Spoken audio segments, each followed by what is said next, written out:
pode passar, teu amor jamais me deixará.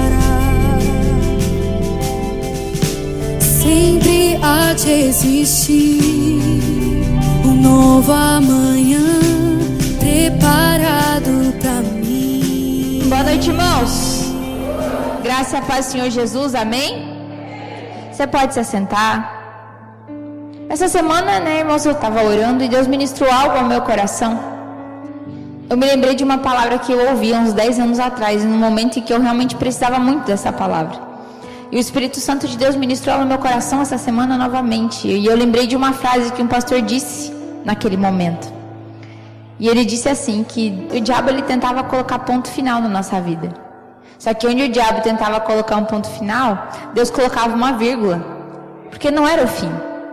E eu lembro que para aquela época, para tudo que eu estava vivendo, aquela frase ela fez todo sentido na minha vida, para eu realmente crer nas coisas que Deus tinha para mim. E eu não sei porquê, eu senti no meu coração de ministrar isso hoje. Porque há muitas situações que acontecem conosco, irmãos, que nós olhamos para as situações e a gente pensa, é o fim, acabou. O que vai ser de mim agora? O que vai ser de mim daqui para frente? O que eu vou fazer da minha vida? E muitas vezes nós nos sentimos desse jeito e a gente não consegue enxergar o que vai vir após isso. Só que a nossa vida, o que nós precisamos entender é que para Deus, querida, nunca vai haver fim. Deus muitas vezes está fechando alguns ciclos da nossa vida, porque outros ciclos, novos ciclos precisam começar.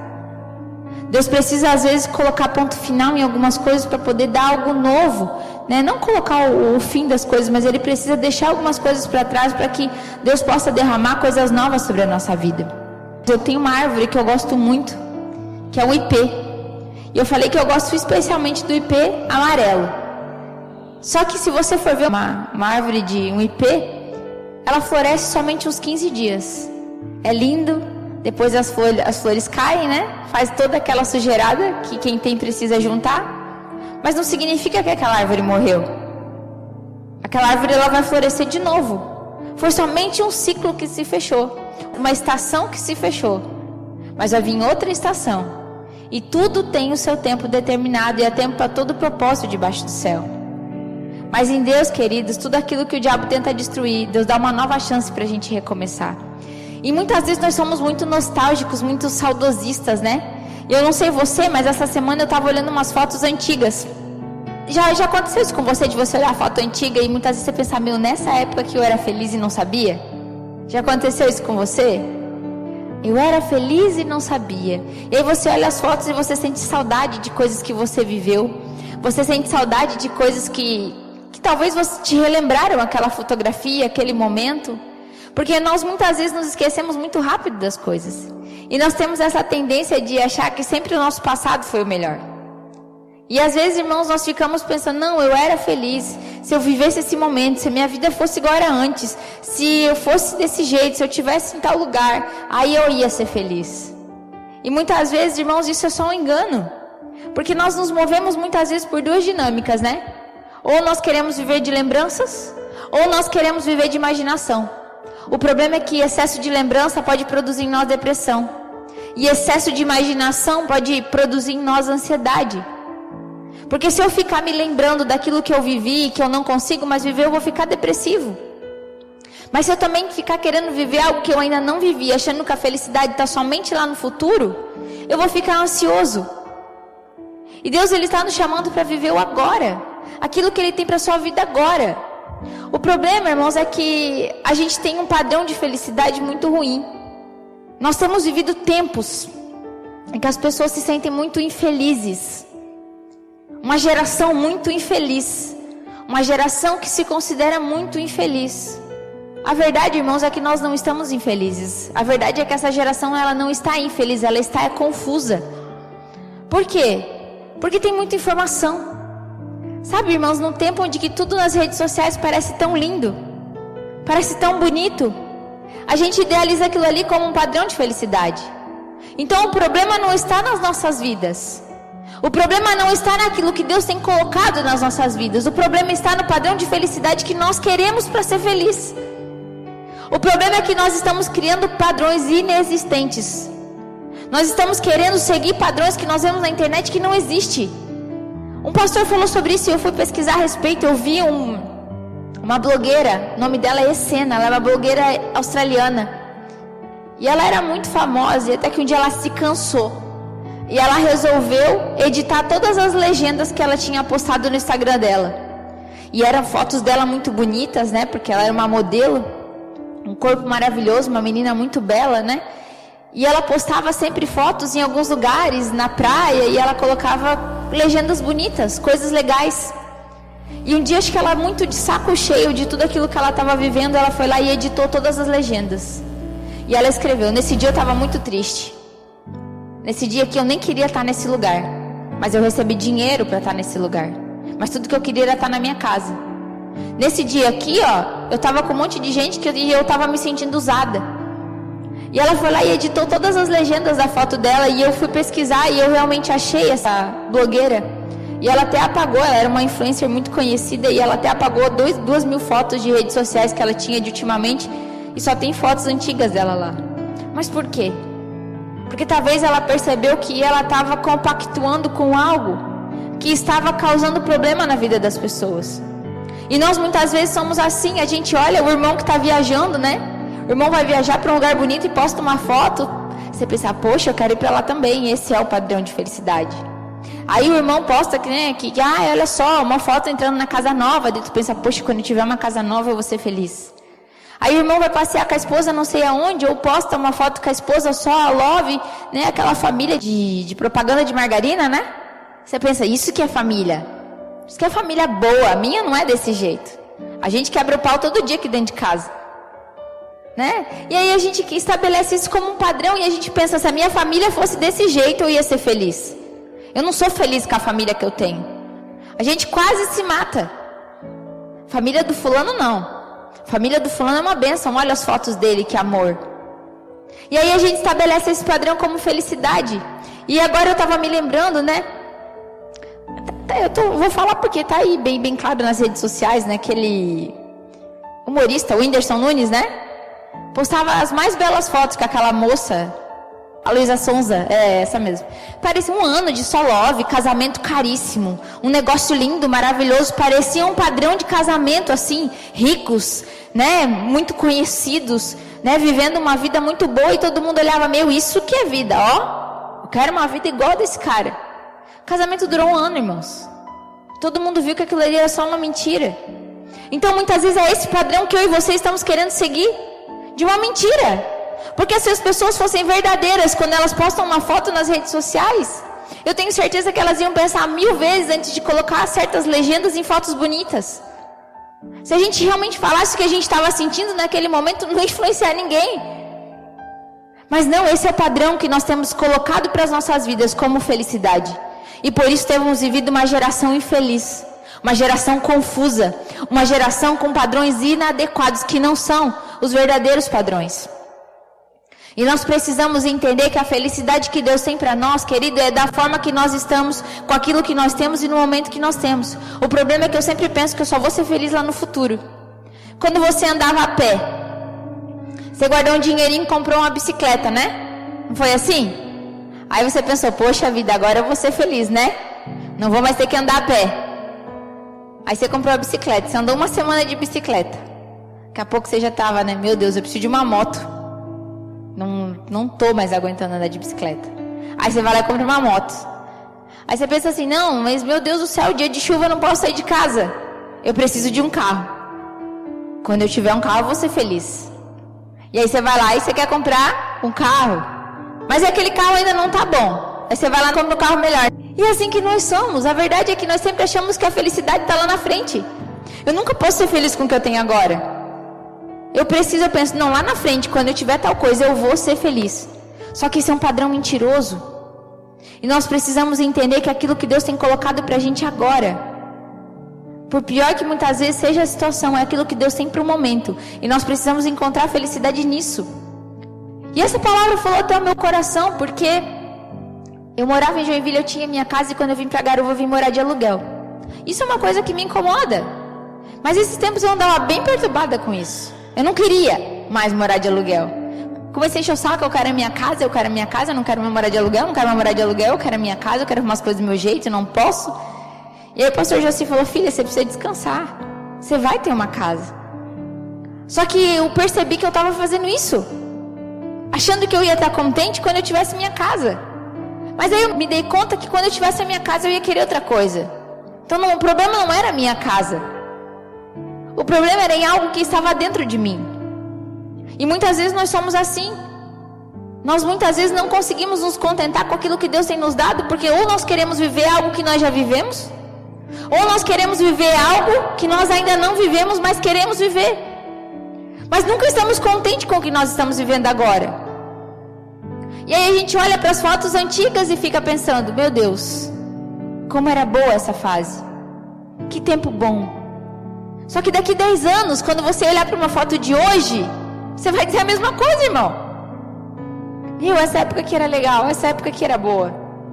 Eu lembro que nós tínhamos a igrejinha lá na Beach, lá embaixo. E aí eu sempre pensava, eu quero muito para aquela sala maior, né? Que era essa aqui. Eu quero muito para uma igreja maior, porque essa salinha aqui não tá boa, né? Aqui não tá bom, aqui não é o suficiente. E agora nós estamos aqui. E eu sinto saudade quando eu vejo as fotos da salinha lá. Mas eu também quero uma igreja maior. Amém? Então, ou seja, a gente tá sempre descontente, ou querendo viver algo que já viveu, ou querendo viver algo que não viveu ainda. Mas não contente com o que nós estamos vivendo agora. E nós precisamos entender que o que Deus tem pra gente é o agora. Né? E muitas vezes, irmãos, a gente olha para as situações que a gente tem vivido nesse momento. E a situação não tá boa, a situação tá ruim. E aí a gente já pensa, nossa, eu acho que acabou pra mim. Eu acho que acabou por aqui, eu acho que eu nunca mais vou ser feliz como eu era. Eu acho que essa situação acabou com a minha vida. Eu não sei o que vai ser de mim a partir de agora. Muitas vezes é dessa forma que nós pensamos. Mas, irmão, Deus não coloca ponto final em história que é eterna. Amém? Não há mais ponto final para as nossas vidas. Porque o que Deus tem para nós é a eternidade. E há um propósito que vai nos levar para a eternidade. E nesse propósito não cabe ponto final. Só vírgula. Deus coloca algumas vírgulas. Para muitas vezes a gente dar uma pausa. Dar um tempo. Aprender alguma coisa. Mas continuar escrevendo a história que Ele tem para nós. Amém? E eu queria que você abrisse a palavra de Deus comigo em Josué no capítulo 1. Até o 6. E sucedeu depois da morte de Moisés, servo do Senhor, que o Senhor falou a Josué, filho de Num, servo de Moisés, dizendo: Moisés, meu servo é morto. Levanta-te. Presta atenção nessa palavra. Levanta-te. Pois agora passa este Jordão, tu e todo este povo, a terra que eu dou aos filhos de Israel.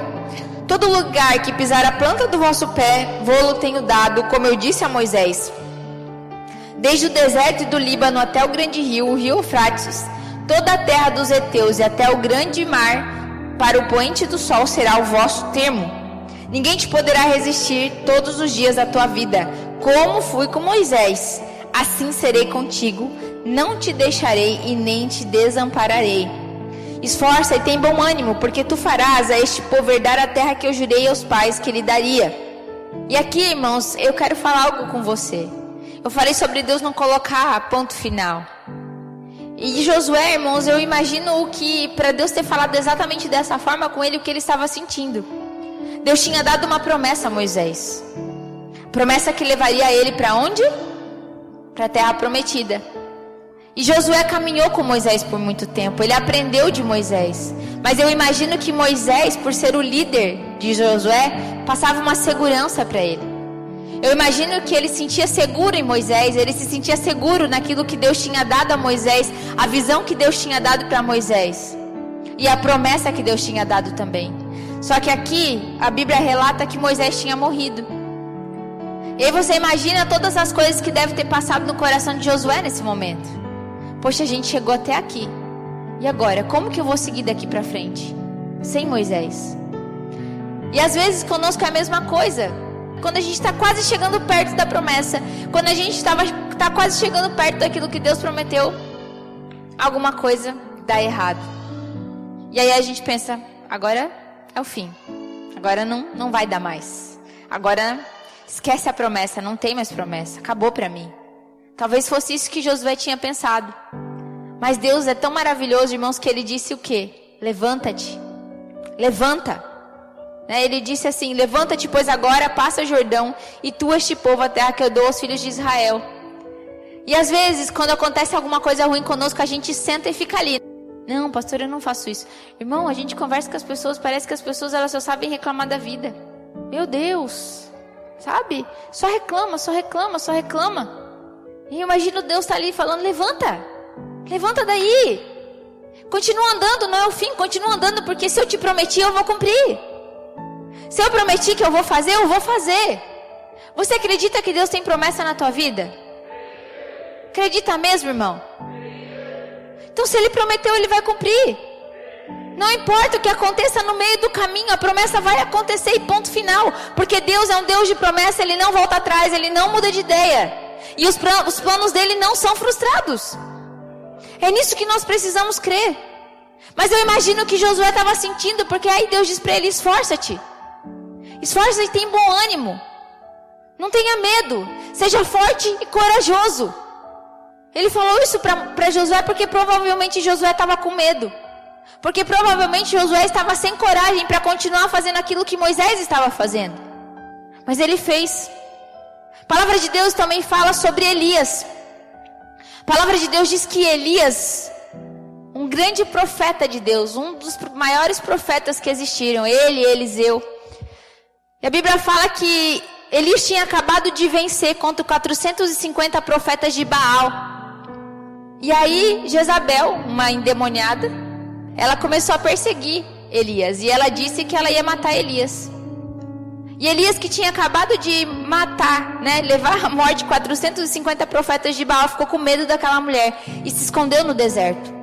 E a palavra de Deus diz que um homem que tinha acabado de receber vitória da parte de Deus estava no deserto depressivo, pedindo a Deus a morte.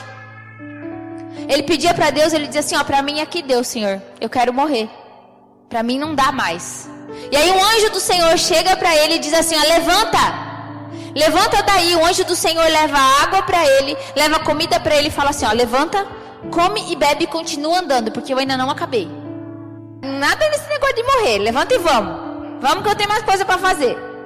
Então provavelmente, irmãos, ele estava desanimado. E aí o anjo chega: levanta daí. E tem dias, irmãos, que é isso que Deus está falando para você: levanta, vamos lá, eu tenho mais coisa para fazer. Não acabou. Uma outra mulher que onde Deus diz a mesma coisa é Agar. Agar era uma escrava egípcia que engravidou de Abraão. Certo dia Sara expulsa ela. E ela sai andando pelo deserto somente com um bocado de água e um bocado de alimento. E com um bebê nos braços, com uma criança, que era o filho de Abraão, Ismael. Sara expulsou ela e o filho. E enquanto ela estava no deserto, a comida acaba. E a água também. E ela pensou: eu e meu filho vamos morrer de sede. Eu e meu filho vamos morrer de fome aqui nesse deserto. E a palavra de Deus diz que essa mulher, Agar, ela deixa a criança em cima de uma pedra e se afasta, esperando que a criança morresse. E ela não queria ver aquela criança morrendo diante dela. Então ela deixa aquela criança em cima de uma pedra e se afasta uns 100 metros aproximadamente para não ver o filho morrer. E aí um anjo vem e fala o quê? Levanta, pega o teu filho no colo e anda mais um pouco que eu vou te dar água. E é assim, irmão. Sabe, ela provavelmente olhou para o filho dela e pensou: Senhor, acabou, meu filho vai morrer aqui. E depois eu vou morrer também, só que eu não quero ver ele morrer. Elias a mesma coisa: eu vou morrer aqui, já era, para mim deu, Senhor. Só que entenda, Deus disse para Agar: continua andando que eu vou te dar algo para beber e tem mais. Eu vou fazer do teu filho uma grande nação. E foi isso que aconteceu. E muitas vezes é isso que Deus está falando para mim e para você: vai lá, levanta e continua andando, porque eu vou fazer de ti uma grande nação. Eu vou trazer através da tua vida um monte de filhos espirituais que vão conhecer Jesus através da tua vida. Só que tu tem que levantar. Esforça-te, tem bom ânimo. Mas muitas vezes, irmãos, nós preferimos ficar sentados porque nós não cremos na promessa que Deus tem para nós. E a gente pensa: eu vou ficar sentado aqui esperando eu morrer. Eu vou ficar sentado aqui esperando tudo isso acabar, ou Jesus voltar e me levar para a glória de uma vez, porque para mim deu. Não era o fim, querido. Eu e você não temos condições de dizer quando é o fim de alguma coisa. Quem determina isso é o Senhor. E nós precisamos estar atentos às pessoas. Nós estamos mais uma vez em Setembro Amarelo, não é? Falando sobre suicídio. Campanha contra suicídio. E nós precisamos estar atentos às pessoas que estão ao nosso lado, irmãos. Você não sabe quantas pessoas passam por nós por dia, que já pensaram em se matar naquele dia. E é nessa hora você precisa ser boca de Deus. E é nessa hora que você precisa lembrar a pessoa de quem ela é. E é nessa hora que você precisa estar atento e falar: levanta. Levanta, porque Deus tem promessa para a tua vida e continua andando. Porque Deus tem coisa para fazer. Você não vai morrer em nome de Jesus. É assim que nós temos que agir. A palavra de Deus fala também, irmãos, né, que Josué ele precisou enxergar as coisas com os olhos de Deus. Talvez quando Moisés morreu ele já não estava mais tão confiante naquilo. E aí Deus vem e mostra para ele novamente aquilo que seria feito. E muitas vezes nós precisamos encarar os problemas com os olhos de Deus. O problema é que nós tentamos encarar os problemas com os nossos olhos e daí a gente senta e chora.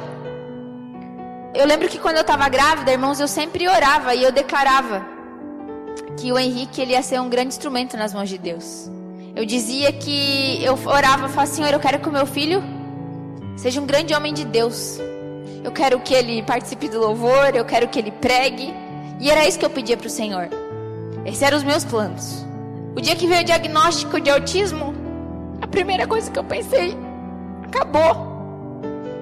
Acabou tudo que eu sonhei, tudo que eu pedi. Mas Deus é maravilhoso, irmãos. Ele disse: não, filho, o que acabou foi os teus sonhos, não o meu. Os sonhos que eu tenho para o Henrique não acabaram. É só o começo da grande história que eu tenho para a vida dele. E eu confio, irmãos, verdadeiramente nisso. E eu olho para o meu filho e eu vejo dia após dia os planos do Senhor se cumprindo. Do jeitinho dele. Do jeitinho dele, irmãos, ele já é um grande instrumento de Deus. Na minha vida e na vida das pessoas que ele encontra. Então, os meus sonhos têm se cumprido. Porque Deus não ia colocar um ponto final na história dele. Deus estava colocando só uma vírgula. Porque a história que Deus vai escrever ainda vai ser maravilhosa. Isso é para a sua vida também. Eu não sei o que está acontecendo, mas é só uma vírgula. Fica em paz. Fica tranquilo. Amém? A palavra de Deus diz em 2 Reis 6, versículo 15 e 17 assim: Senhor, peço-te que abras os olhos para que veja. E o Senhor abriu os olhos do moço e viu. E eis que o monte estava cheio de cavalos e carros de fogo ao redor de Eliseu.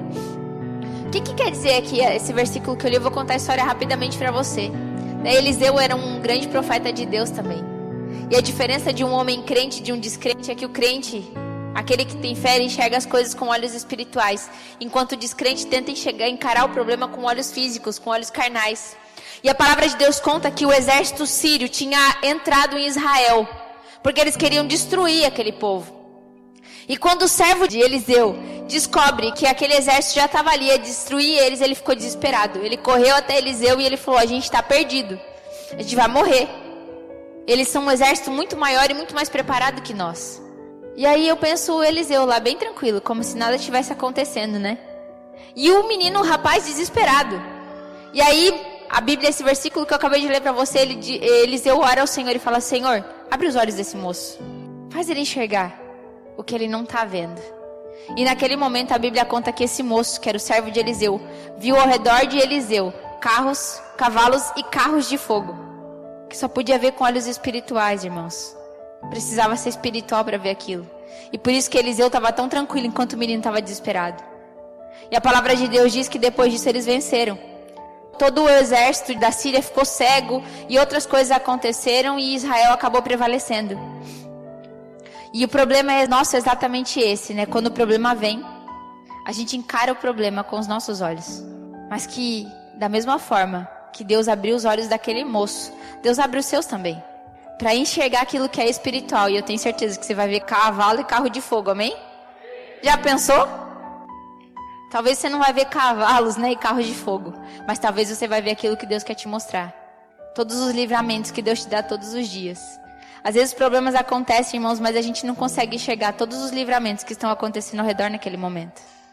Nós não somos capazes de enxergar espiritualmente muitas vezes aquilo que está acontecendo ao nosso redor. Tudo que Deus nos livrou naquele dia. E é talvez dessa forma que nós precisamos enxergar muitas vezes para entender melhor a nossa vida. E ele disse para Josué, Deus disse para Josué também assim: tenha bom ânimo. né? Não te mandei eu? Então te esforça e tem bom ânimo. Então se eu te mandei, eu não vou te desamparar. Eu perguntei se você acredita que Deus tem promessa. Você acredita que Deus tem propósito para a tua vida também? Se Ele tem um propósito para a tua vida, significa que Ele te enviou, significa que Ele te mandou. Então te esforça e tem bom ânimo, porque Ele não vai te desamparar. Não importa o que aconteça. Não importa o que aconteça. Vai acontecer e ponto final. Aquilo que Ele quer. Somente te esforça e tenha bom ânimo. No mundo tereis aflições, mas tem de bom ânimo. Eu venci o mundo. Então tenha bom ânimo. Não deixe o problema te parar, levanta. Tem uma passagem que fala lá no Salmo, 30, do versículo 5, daquela canção que nós temos cantado muito ultimamente, né? O choro dura uma noite, mas a alegria ela vem pela manhã. E é nisso que nós precisamos confiar. Tem uma canção que diz: sempre há de existir novo amanhã preparado pra mim. Então sempre tem um amanhã preparado. Hoje não te para. O que aconteceu hoje, querida, é só uma vírgula daquilo que Deus tem, amém? E Lucas 24, então a palavra de Deus fala do caminho de Emaús. Juliano usou esse texto na semana passada, mas eu quero usar ele hoje novamente para finalizar, e eu quero dar uma outra ótica a respeito disso. A Bíblia fala, irmãos, que Jesus tinha morrido e tinha ressuscitado. E de repente ele encontra no meio do caminho 2 discípulos. Um deles se chamava Cleófas, né? E os dois andando, e Jesus aparece do lado deles. Começa a andar junto com eles no caminho. E aí o que acontece, né? A Bíblia fala que os dois não conseguiram ver que ele era o Cristo, que ele era Jesus. E aí eles vão pelo caminho reclamando da vida, né? Eles vão assim, ó: olha só o que aconteceu em Israel, né? Olha só o que aconteceu em Jerusalém. O Messias, aquele que era a nossa esperança, ele morreu. E aí a palavra de Deus diz que Jesus pergunta para eles, né? O que está acontecendo? Por que vocês estão tristes assim? E eles falam: de onde que tu veio? Tu não pode ser daqui, né? Porque tu não sabe o que está acontecendo. O Messias, aquele que era a nossa única esperança, né, de salvação para Israel, ele está morto. E agora a gente está desamparado. Eu imagino que eles estavam indo pelo caminho tristes e desamparados, pensando: e agora o que vai ser de nós?